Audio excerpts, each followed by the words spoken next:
final dos anos 70, as fábricas lançavam no ar 1.300 toneladas de poluentes particulados e gasosos.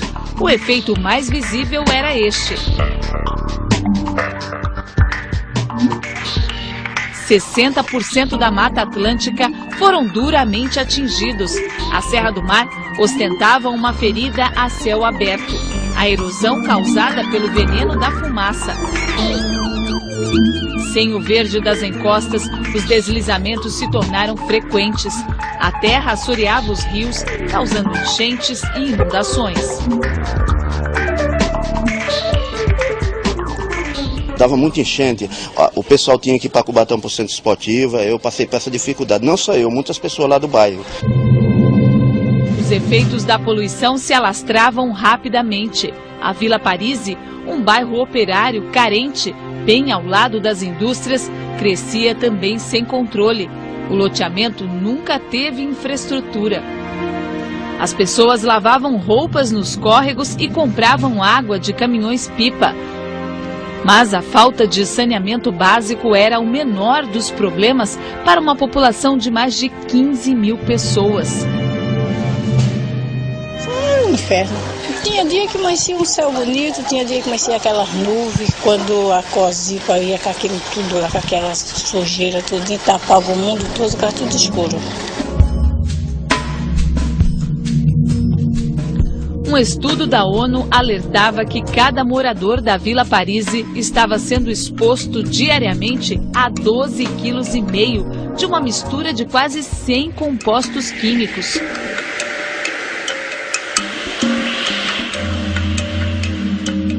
E a Comissão Brundtland veio ao Brasil e ela considerou na época Cubatão o pior exemplo em termos de poluição de uma visão equivocada.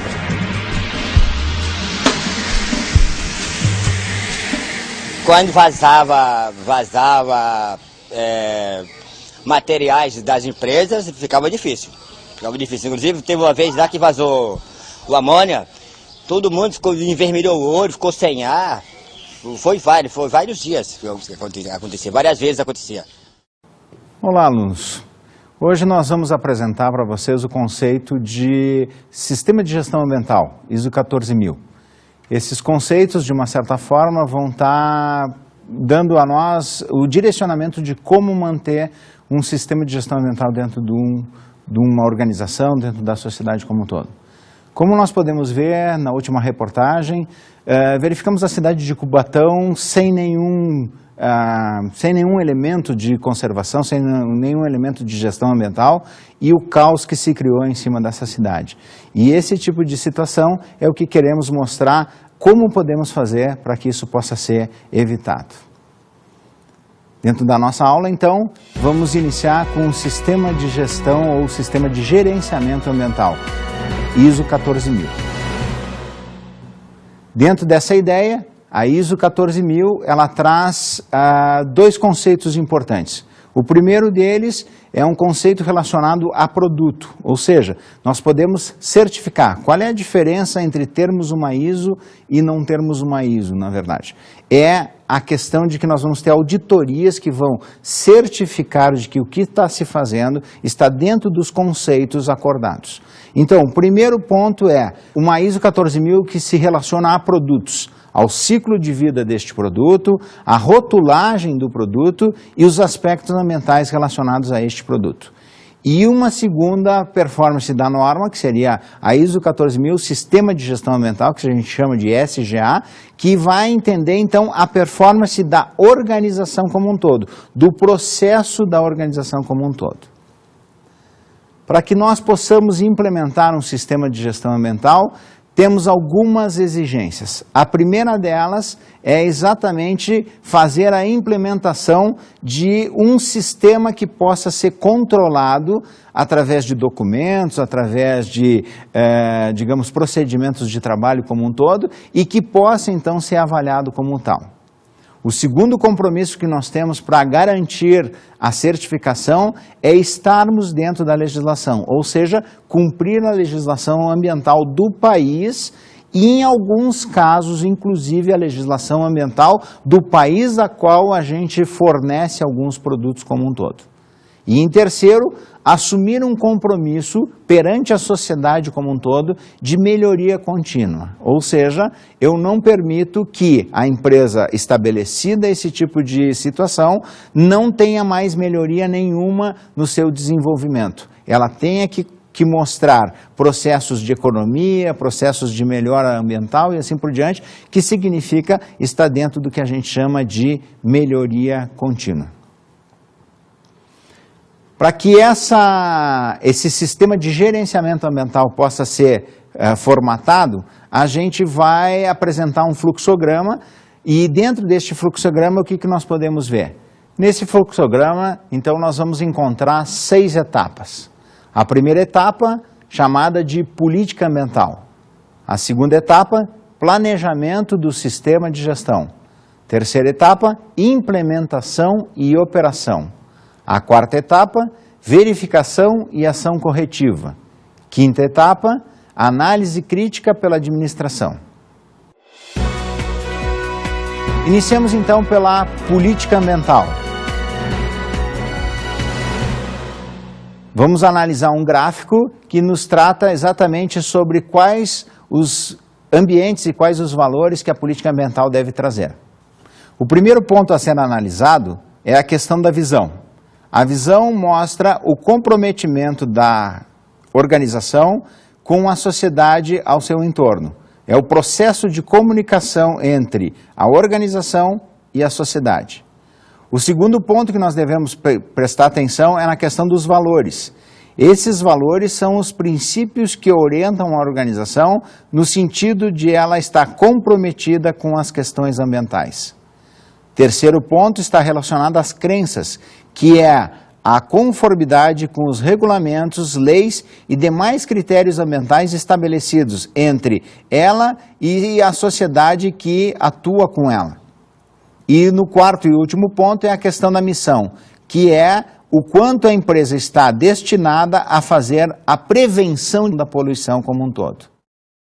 Portanto, a política ambiental nada mais é do que o comprometimento da organização com a sociedade, ou seja, as crenças, os valores, o que se pensa, como a gente vai agir, de que forma a gente vai agir, mostrando isso claramente para a sociedade através dessa política como um todo. O segundo passo que nós temos, então, está relacionado ao planejamento. A segunda etapa, então, do nosso sistema de gerenciamento ambiental está relacionado com o planejamento desse gerenciamento. E ele é relacionado diretamente com a avaliação dos aspectos e dos impactos ambientais, está relacionado com a avaliação dos requisitos legais e colocando objetivos e metas para se cumprir dentro desse ponto. Quando se trata de aspectos e impactos ambientais, existe uma metodologia para fazer essa avaliação. E precisamos definir muito bem o que significa um aspecto e o que significa um impacto. Então, aspecto ambiental é um elemento das atividades, produtos ou serviços de uma organização que pode interagir com o meio ambiente. Ou seja, o aspecto ambiental é todo aquele elemento que a gente utiliza do meio ambiente para poder produzir um serviço, para poder produzir um produto como um todo, que a gente se faz valer deste elemento para poder gerar alguma coisa como um todo. Já o impacto ambiental é qualquer modificação do meio ambiente, adversa ou benéfica, que resulte no todo ou em parte das atividades, produtos ou serviços de uma organização. Dentro dessa ideia, então, tudo que nós, ao extrairmos do meio ambiente, produzirmos alguma coisa e os resíduos dessa produção forem lançados no meio ambiente, a agressão que ele fizer é considerado o impacto ambiental. O aspecto é o que foi extraído e o impacto é a agressão, ok? Dentro disso, podemos verificar uma tabela que vai nos levar exatamente à ideia de como vamos avaliar esse sistema de aspectos e impactos ambientais, para que através dessa avaliação a gente possa, de uma certa forma, classificar o nosso resíduo como um todo. Para isso, vamos utilizar uma tabela, na verdade, que vai nos caracterizar o tipo de resíduo. Essa tabela vai avaliar a priorização, qual o resíduo que a gente deve atacar antes, qual o resíduo que devemos atacar depois, em relação a vários aspectos de sua agressividade como um todo para o meio ambiente. Essa tabela ela vai estar dividida conforme o fluxograma do processo e vai descrever, numa primeira coluna, o aspecto ambiental gerado em cada uma dessas etapas. A partir daí, nós vamos analisar a severidade. Essa severidade está relacionada com a contaminação desse resíduo, contaminação em relação à água, em relação ao solo ou em relação ao ar. E para cada uma dessas classificações de severidade, nós vamos determinar um valor. Após a classificação da severidade, nós vamos olhar a probabilidade de acontecimento, ou seja, se esse resíduo acontece todos os dias, se acontece de vez em quando, se acontece uma vez por ano ou qualquer coisa disso. E a multiplicação, a severidade vezes a probabilidade. Nós vamos ter o que? A importância do impacto. A partir daí, essa tabela nos leva a fazer o quê? Uma pergunta. Existe algum requisito legal que está intimamente ligado a esse aspecto ambiental? Se existe, nós vamos pontuar esse resíduo, na verdade, como existente. Se não existe, não se pontua. Nós vamos avaliar mais adiante a questão se existe uma medida de controle já adotada pela organização para que possa, na verdade, estar minimizando a ação desse aspecto em relação à sua agressividade ao meio ambiente. O resultado disso, que é a soma da importância do impacto, mais a existência do requisito legal e mais a medida de controle, vai determinar um valor que, quanto maior for, mais prioritário será a ação que devemos tomar para que esse resíduo, esse aspecto ambiental, não seja tão agressivo ao meio ambiente como um todo. Portanto, a partir do momento que nós pegarmos todos os aspectos ambientais gerados numa organização e fizermos uma avaliação nessa proporção que a gente mostrou na metodologia, nós vamos ter organizado dentro da nossa empresa todo o ambiente legal, principalmente relacionado ao meio ambiente como um todo, que vai nos dar a caracterização de quem é prioritário e quem não é prioritário. Avaliação dos requisitos legais aplicáveis. Esses requisitos, eles devem ser avaliados tanto na condição nacional como na condição internacional. Em relação à condição nacional, nós devemos estar estudando se ela é a nível nacional, estadual ou municipal. O que vale é a mais dura legislação, ou seja, aquela legislação que exige mais para que se possa estar dentro desses requisitos legais como um todo.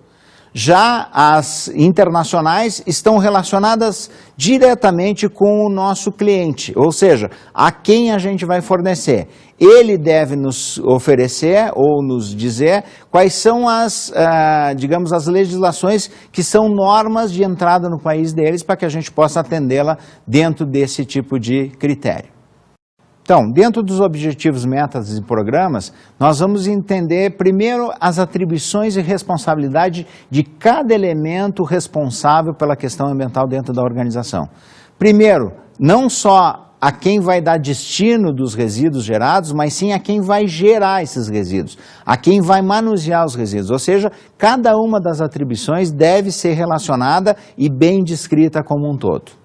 Num segundo momento, temos que entender meios e prazos, ou seja, quais são os meios que vão ser cedidos pela organização para que se possa cumprir com aquilo que a política, os nossos procedimentos de trabalho, as nossas interações com os nossos clientes foi determinada, para que a gente possa cumprir através desses meios os prazos estabelecidos e manter isso dentro do programa como um todo. Agora passamos para mais uma etapa que seria a etapa da implementação e operação. Para que essa etapa seja cumprida, é importante que a organização disponha ou coloque à disposição recursos, que ela determine as funções, responsabilidades e autoridades. Primeiro tópico importante é recursos humanos. Quem vai ser as pessoas que vão estar destinadas a desenvolver o sistema de gerenciamento ambiental? Um deles, extremamente importante, é o representante da direção, ou seja, uma pessoa que faz parte da direção e que vai dar sequência a todo esse sistema de gerenciamento ambiental. Segundo tópico é a questão das habilidades. Que tipo de conhecimento é necessário para que isso se coloque à disposição do meio ambiente como um todo? Terceiro ponto é a questão da infraestrutura organizacional, ou seja, dentro do fluxograma da empresa como um todo, dentro do processo produtivo, dentro das áreas auxiliares, quem é que vai estar apoiando a execução desse sistema de gerenciamento ambiental?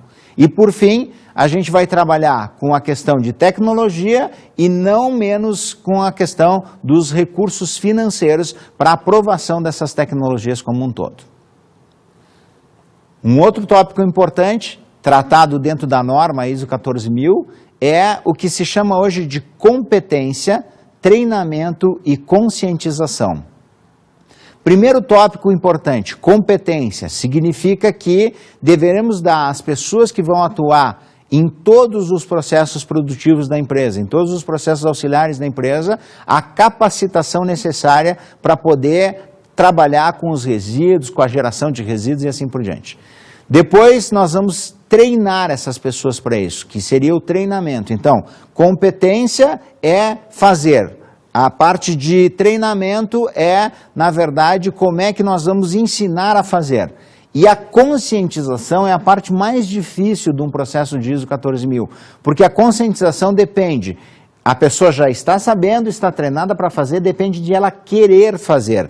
E esse querer fazer, ela tem que estar engajada com o programa, entender muito bem a política, entender os valores, entender todo esse processo para que isso aconteça com a maior facilidade possível. O próximo tópico, que é importante também, está relacionado à comunicação. Quais são os canais de comunicação que vão ser estabelecidos para que toda a organização internamente entenda como está acontecendo o sistema de gerenciamento e, mais ainda, que entenda se esse sistema está dentro do controle ou não, dentro do que foi previsto ou não. A partir do momento que nós temos essa capacidade de entender como nós estamos processando o nosso sistema de gerenciamento ambiental, eu exporto essa informação para o ambiente externo, para toda a sociedade ao entorno da empresa, para que ela entenda o que está sendo feito e que se posicione também nesse sentido, trazendo algumas dúvidas, trazendo informações de alguns prejuízos que possa estar tendo, para que se possa, dentro da melhoria contínua, fazer algumas melhoras em relação à questão ambiental como um todo. Um tópico importante para que se possa certificar uma empresa com o sistema de gestão ambiental ISO 14000 é a questão da documentação. Essa documentação ela tem que estar composta, a composição dessa documentação é, primeiro, política ambiental. Essa política vai ter determinadas informações que devem gerar na verdade, alguns indicadores. E esses indicadores eles vão estar intimamente ligados com os objetivos e metas ambientais da empresa e que devem ser monitorados constantemente. Deve ter uma descrição do escopo do sistema de gestão ambiental, ou seja, se nós vamos fazer o sistema de gestão ambiental do produto ou do processo de fabricação do produto. Um dos dois ou os dois, ao mesmo tempo, tem que estar descrito para que possa ser verificado e certificado essas duas condições. Um terceiro tópico está relacionado com a descrição dos principais elementos que vão fazer parte do sistema de gestão ambiental. E esses elementos eles estão direcionados ao processo produtivo, às entradas e saídas de matérias-primas que se transformam em aspectos ambientais e às saídas que vão se transformar talvez no futuro, em impactos ambientais como um todo. Tudo isso deve ser descrito, a forma com que vai se trabalhar, a forma com que vai se cuidar, como que vai se destinar isso no futuro como um todo. Temos que ter, para isso tudo, documentos e registros que mostrem quantidade, aonde foram depositados, quando foram depositados, por quem foi depositado, se a pessoa que recebeu esses resíduos, na verdade, tem capacidade para recebê-los através de licenças de operação e assim por diante. Ou seja, a documentação é um dos pontos fortes de um sistema de gestão ambiental, porque ele é que vai determinar se está tudo acontecendo dentro do conforme ou não. Para isso, é extremamente importante que tenhamos o controle desses documentos, ou seja, todos os documentos que vão aparecer dentro do sistema devem ser preenchidos de uma maneira correta, devem ser arquivados por ordem cronológica ou por ordem alfabética e assim por diante, que são determinadas pela própria empresa como vai fazer isso, e que devem ser de fácil acesso a quem vai verificar se tudo está correndo direito ou não. Então isso é muito importante, o controle da documentação, que tudo isso seja, por exemplo, desenhos com cópia controlada, as licenças de operação dentro dos prazos estabelecidos pela legislação, que nós tenhamos os aterros industriais legalizados e assim sucessivamente, são documentações extremamente importantes para um sistema de gestão ambiental. Um outro aspecto que vai levar bastante em consideração agora a operacional é o controle desse operacional. Ou seja, de que forma nós vamos analisar os aspectos ambientais significativos na geração de resíduos no processo produtivo. De que jeito nós vamos estar alinhando esse tipo de operação com nosso sistema de gestão ambiental. Isso é de suma importância, por quê? Porque todos que vão estar na operação devem ser treinados para que façam exatamente o que os procedimentos mandam, para que a gente não fuja desse controle operacional que está estabelecido dentro das regras do sistema de gerenciamento ambiental como um todo. Nós precisamos, então, com isso, entender que se de alguma forma ocorrer alguma coisa que fuja daquela proposta inicial, a gente tem que ter a preparação para respostas a essas emergências. Ou seja, nós precisamos estar treinados e estabelecidos de que forma vai se processar a emergência. Quando ocorre um vazamento, quando ocorre um acidente, quando ocorre alguma coisa que fuja do nosso controle, inclusive controle de alguns indicadores, o que vai ser feito para que isso possa realmente voltar à legalização, ou seja, aquilo que a gente propôs vai continuar sendo desta forma. Para isso, a norma estabelece que devemos ter a verificação de ações corretivas. Ou seja, deve-se fazer a cada fuga daquilo que foi proposto como certo, se houver uma fuga daquela certeza, deveremos fazer um monitoramento e uma medição constante para entender se precisar haver um desvio, que desvio tem que ser. Se precisar ter uma ação de correção, que correção tem que ser. E essa correção ela não pode se estender, ou seja, ela precisa ser estabelecida de uma forma que atenda a todas as possibilidades de um desvio que aconteça em qualquer área dentro da organização como um todo. Ela serve como um indicador também, ou seja, se desviou numa área, será que não vai desviar em outra? É este o grande momento que faz esse monitoramento e medição. Devemos estudar os impactos ambientais significativos, para que eles possam ser reduzidos, minimizados, ou até, a proposta da produção mais limpa, que eles sejam eliminados na fonte, que eles não permitam nem que se nasça esses aspectos ou esses impactos ambientais significativos, para que a gente possa ter um controle melhor sobre isso. Nós temos um processo de não conformidades, e essas não conformidades devem ser tratadas realmente através de ações preventivas e ações corretivas que, de uma certa forma, fazem o grande papel da melhoria contínua dentro do processo do sistema de gestão ambiental como um todo. Para que a gente possa fazer essa avaliação e verificação se estamos dentro do que nós propomos ou não, eu apresento agora para vocês o diagrama de Chicago sequencial ou o diagrama de causas e efeitos. E esse diagrama é extremamente importante para a gente localizar o ambiente onde está esse desvio que possa ter acontecido como um todo.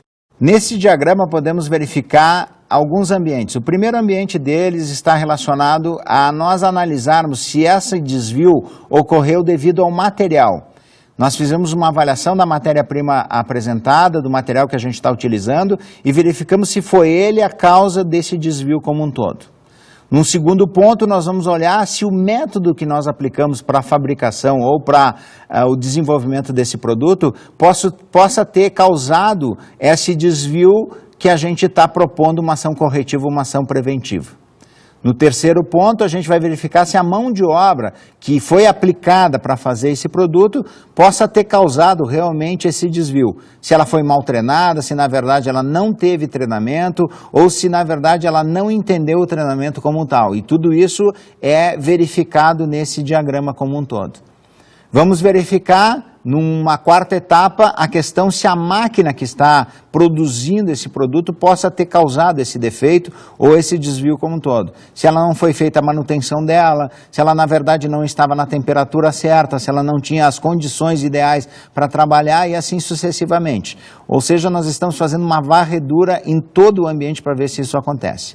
E num quinto e último elemento da possível causa desse desvio, nós entendemos ou vamos analisar a questão do meio ambiente. Mas essa questão do meio ambiente ela está relacionada com a questão da temperatura, a questão da poeira que tem no local, a questão do ruído que tem no local que possa ter causado um desvio nesse sentido. E para isso a gente vai analisar o efeito que tudo isso possa ter causado em relação a esse desvio que ocorreu, para que possamos, digamos, atuar diretamente na fonte do problema, para que ele não aconteça novamente e que a gente proteja novos incidentes em outras áreas também. Ok, então, como vemos, apresentado pelo Shijoshenko, na verdade, esse diagrama, ele é uma das metodologias mais bem empregadas para que a gente possa buscar exatamente a fonte da geração de um problema ou de um desvio que possa ter acontecido em relação a esse sistema de gestão ambiental. Ele é de grande valia porque ele explora todas as áreas do conhecimento e vai buscar exatamente aonde que pode ter ocorrido uma falha no sistema como um todo. Para isso, a gente pode corrigir essa falha e repassar para todo mundo esse tipo de processo como um todo. Por último, então, quando nós estivermos estabelecidos, bem determinados, que isso está tudo ok e que o processo está rodando facilmente dentro da organização, a gente começa a fazer o que se chama de auditorias. A primeira auditoria que aparece, na verdade, ela é uma auditoria interna, ou seja, é feita pela própria empresa através de funcionários que são treinados para isso e que são de outros setores, ou seja, um setor audita o outro setor, para que se possa verdadeiramente buscar alguns desvios, algumas questões que possam ainda não estar bem estabelecidas como um todo. A partir dessa auditoria interna, vamos buscar a auditoria ou a pré-auditoria, que seria a convocação da certificadora, que é uma empresa externa, contratada pela empresa principal, para que ela possa vir e determinar se nessa pré-auditoria ela enxerga algum desvio que as auditorias internas não viram. E partimos então para a auditoria inicial, que é a primeira auditoria feita em relação à certificação da ISO 14000. Essa auditoria é uma auditoria completa, que faz todo o escopo da ISO 14000, procura todos os tópicos, verifica se tem algum desvio ou não e faz então com isso a avaliação geral da empresa. Ela estando dentro do que é considerado normal, dentro do que é considerado estabelecido pela ISO 9000 como atendendo às especificações, então a empresa passa a ter a certificação de ISO 14000.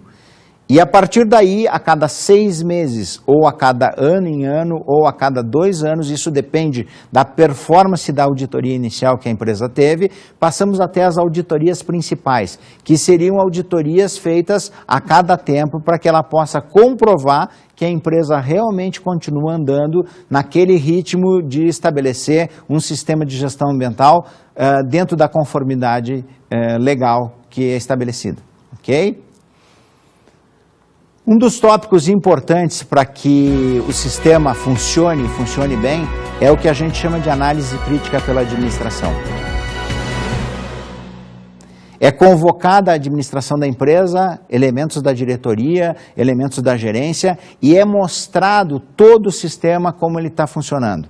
o resultado das auditorias internas, o resultado das auditorias externas, as não conformidades estabelecidas durante o processo, para que a administração da empresa esteja ciente do que está acontecendo, quais foram as falhas, quais foram os benefícios que se trouxe e que ela possa continuar fomentando esse tipo de política e que possa dar continuidade ao que a gente quer dentro do processo como um todo. A melhoria contínua é um dos tópicos já abordado bastante vezes dentro da nossa exposição, mas ela é o ponto focal da ISO 14000 de um sistema de gestão ambiental e de gerenciamento ambiental. É porque uma empresa ela não pode ficar parada no tempo, ela precisa evoluir com a tecnologia, ela precisa evoluir com os seus indicadores, reduzindo cada vez mais a agressividade que a empresa tem com o meio ambiente como um todo. Por isso, a gente verifica que os benefícios da certificação ambiental estão intimamente ligados a alguns tópicos. Um deles é relacionado à questão econômica, ou seja, a empresa que tem um diferencial em relação ao meio ambiente tem um mercado mais aberto. Pode fornecer para empresas internacionais, pode fornecer para outros países que já estão estabelecendo uma política ambiental forte nesse sentido. Segundo, uma questão econômica, ou seja, toda vez que é tratado o meio ambiente com redução de resíduos, a gente consegue, na verdade, estabelecer uma nova forma de fazer. E essa nova forma de fazer geralmente traz economia. Por quê? Porque em vez de botar fora como um resíduo, a gente estabelece uma forma de fazer melhor e consegue, então, de uma certa forma, resolver o problema econômico da empresa também. E em terceiro ponto é a questão social, ou seja, ela atende à necessidade do entorno para que ela não agrida o meio ambiente e o meio ambiente fique novamente bem estabelecido como tal. De novo, vamos nos perguntar, como fazer a diferença? Então, no nosso início da aula de hoje, a gente verificou a cidade de Cubatão, no estado de São Paulo, que devido à grande poluição gerada pelas indústrias locais, ela estava numa crise muito extensiva com a questão de meio ambiente como tal. E essa cidade como um todo resolveu tomar algumas atitudes porque ela sofria muito com o aumento e a gravidade dos problemas relacionados não só ao meio ambiente, mas também relacionados a problemas médicos com a população ao todo, né? Nós tivemos inclusive um acidente por volta de 1984, em fevereiro de 84, na Vila Socó, que era uma vila que ficava sobre os dutos de uma indústria de petróleo e ela, na verdade, pegou fogo esses dutos e arrasou com praticamente 6 mil residências dentro desse processo. Elas estavam todas erguidas sobre essa tubulação da Petrobras e o que aconteceu? O pessoal realmente perdeu suas casas, tiveram algumas pessoas que vieram a falecer nesse acidente e foi um transtorno muito grande.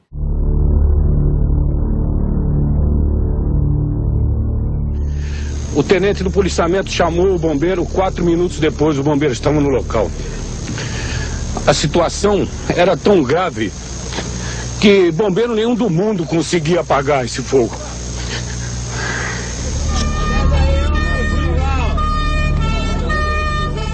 Até hoje não se sabe o número exato das mortes em consequência da explosão do oleoduto da Petrobras corroído pela ferrugem. Foram mais de 100 vítimas. O incêndio da Vila Socó teve repercussão mundial. O país não tinha mais como esconder o caos. Essa cidade sofreu, além de todo esse acidente, né, com a força da lei, ou seja, as leis ambientais fortes, multas pesadas, investimentos muito grandes para poder fazer uma reviravolta sobre essas questões ambientais dentro do sistema de Cubatão como um todo, né? Aí o que a gente vê? A cobrança da população foi imprescindível para que houvesse uma pressão sobre o Ministério Público e esse Ministério Público fizesse o quê? Uma pressão muito séria sobre as empresas, sobre a sociedade civil como um todo, para que pudessem respeitar alguns padrões ambientais exigidos pelas novas legislações estabelecidas. Uma das grandes empresas que a gente conhece hoje e que tomou uma atitude bastante positiva em relação a isso foi a questão da Usiminas, né? A Usiminas tomou rapidamente novas regras, se adaptou a essas regras, e eu gostaria então de mostrar novamente um trecho da reportagem Cidades e Soluções para que mostre essa ação da Usiminas como um todo. Um dos exemplos vem da antiga Companhia Siderúrgica Paulista, hoje Usiminas. A empresa era uma das maiores poluidoras do ar e das águas de Cubatão.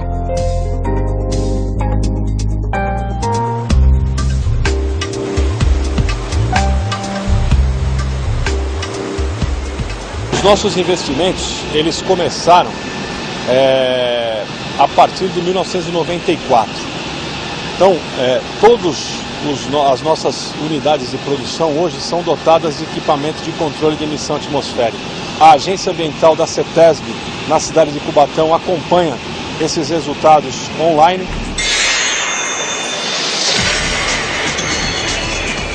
O maior investimento no tratamento de efluentes líquidos está aqui. Esses tanques tratam a água que sai do processo de fabricação das bobinas de aço.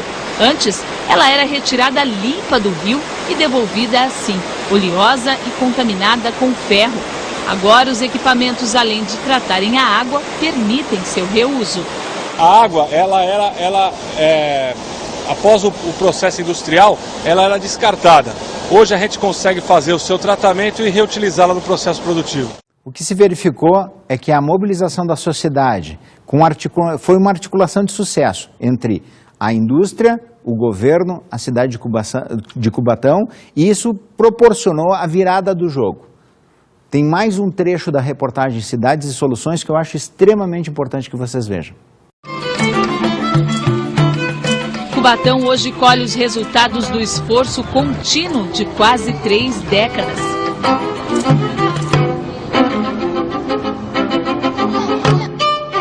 O verde voltou à serra, as aves aos rios e manguezais.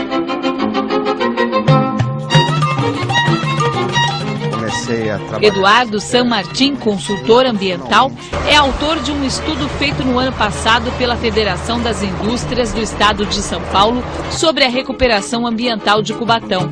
O levantamento confirmou o que a natureza já mostrava.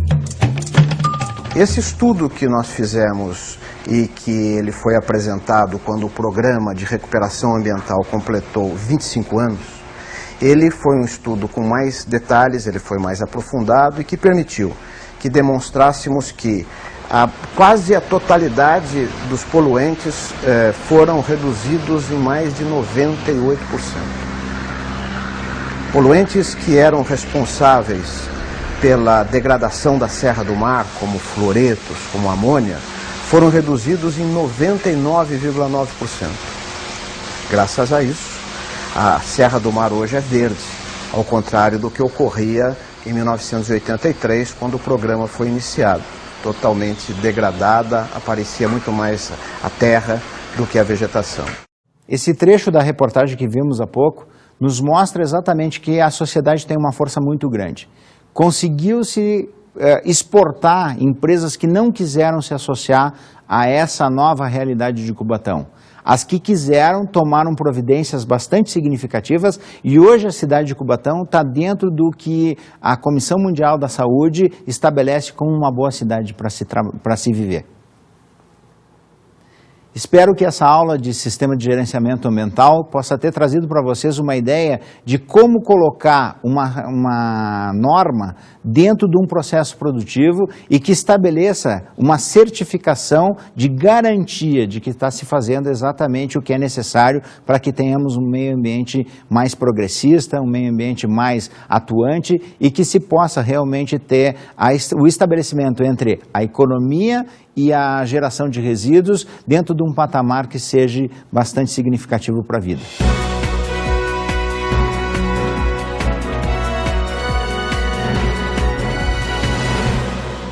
Como dicas de estudo, eu gostaria de indicar para vocês uma visita no site da ONU Brasil. Nesse site vocês vão encontrar o artigo número 12, que é o Mecanismo de Desenvolvimento Limpo, que está relacionado ao Protocolo de Kyoto. O Protocolo de Kyoto é aquele protocolo que deve ou está se procurando ser assinado por todos os países desenvolvidos, que vai reduzir a quantidade de carbono lançado no ambiente. Esse protocolo traz algumas ações possíveis de serem feitas e principalmente de se ganhar valores por essas ações sendo feitas. Gostaria que vocês dessem uma olhada nisso, porque é bastante importante para esse nosso estudo do sistema de gestão ambiental, e espero que vocês tenham bons estudos nesse momento.